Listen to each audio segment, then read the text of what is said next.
গুরু গ্যাম্পারের 4 জন শিষ্য ছিল।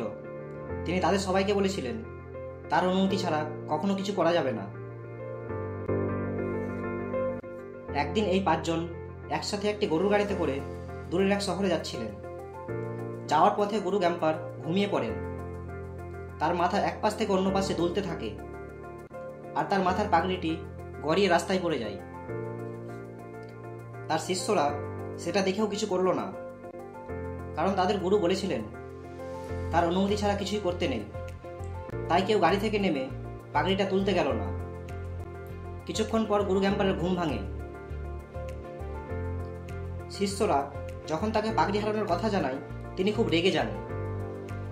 তিনি চিৎকার করে বলেন, পরের বার যদি কিছু পড়ে যায় সঙ্গে সঙ্গে তুলে নেবে। তারা আবার যাত্রা শুরু করলো।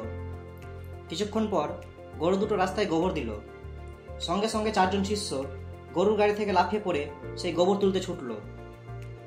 এটা দেখে গুরু গ্যাম্পার হতবাক হয়ে গেলেন। এইবার তিনি একটি তালিকা বানালেন কি কি জিনিস গরুর গাড়ি থেকে পড়ে যেতে পারে। তারপর সেই তালিকাটি শিষ্যদের হাতে দিয়ে বললেন, এই তালিকায় যা যা আছে সেগুলো পড়লেই তুলে নিয়ে আসবে, অন্য কিছু পড়লে তুলবে না। ঠিক আছে গুরুজি, আমরা আপনার কথা মতোই চলবো। ঠিক তখনই গরুর গাড়ি একটি পাথরে ধাক্কা খায়।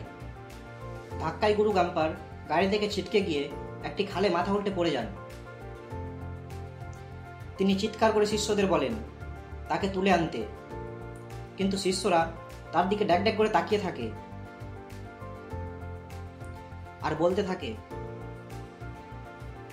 আমরা এটা করতে পারি না গুরুজি, আপনার নাম তো এই তালিকায় নেই।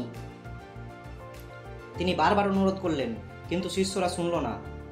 শিষ্যরা বলল, আমরা জানি আপনি আমাদের পরীক্ষা নিচ্ছেন, কিন্তু আপনি যেহেতু বলেছেন তালিকার বাইরের কিছু তুলতে নেই, তাই আমরা সেটি করব না।